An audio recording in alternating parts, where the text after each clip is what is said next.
sou Ana Maria e a minha sugestão de leitura é Francisco de Assis, de Miramês. Eu li a primeira vez esse livro há uns 10 anos. Eu me lembro que era fim de ano e eu pedi uma sugestão de título para ler nas férias para minha mãe. Depois disso, no ano passado, eu estava fazendo o tratamento do câncer e eu senti que precisava reunir as minhas convicções para entender melhor o que eu estava passando. Então essa leitura veio em boa hora. Sinto que é fácil indicar esse livro para os meus amigos, porque Francisco de Assis é o patrono da nossa casa e nós estamos muito acostumados a elevar o pensamento até ele e a sentir um acolhimento gostoso. Por isso eu acho que é importante a gente conhecer melhor essa história. Eu fiz uma rápida pesquisa sobre João Nunes Maia, quem psicografou esse livro, e ele foi um grande médium.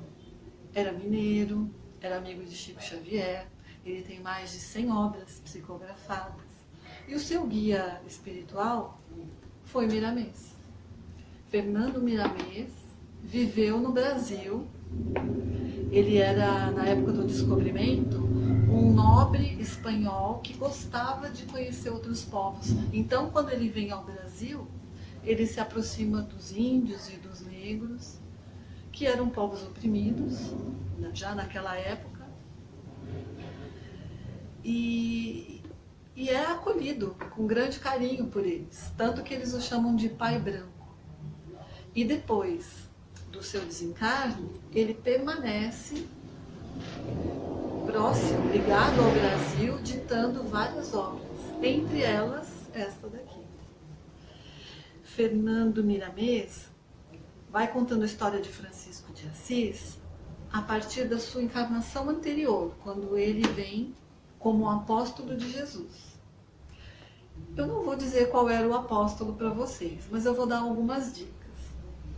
Ele foi o último apóstolo a desencarnar, viveu um grande período exilado, sofreu muita perseguição do poder de Roma, assim como os outros apóstolos também, mas ele sofreu severas punições e ele jamais se revoltou.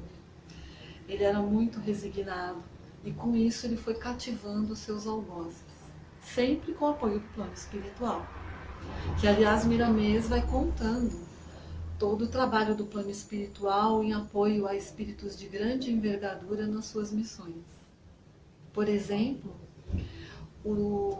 como a Terra foi preparada para receber Jesus e a Boa Nova.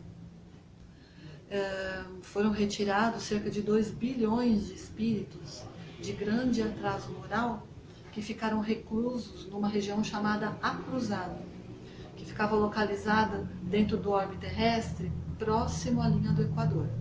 E eles ficaram ali por cerca de 1000 anos. E depois disso, desse período, eles podem voltar, né, a reencarnar, dando continuidade ao seu processo evolutivo, para serem educados, né? E aí a Terra vive com isso uma sequência de períodos muito tristes, né, de grande sofrimento, que foram as cruzadas, a Inquisição, a Primeira e Segunda Guerra Mundial. E é nesse contexto que aquele apóstolo reencarna agora como Francisco de Assis. E Francisco de Assis tem essa missão de ajudar na educação desses espíritos, e ele faz isso dando maravilhosos exemplos de humildade, de simplicidade, de alegria, de amor, de perdão. Então ele prepara, ele consegue com isso colaborar, né, na reforma íntima de espíritos que ocupavam cargos de grande poder dentro do cristianismo, né? Então, dessa forma, ele prepara o terreno para o início dos trabalhos de Allan Kardec, né? A chegada do Espiritismo. Então, se João Batista foi o precursor de Jesus e da Boa Nova,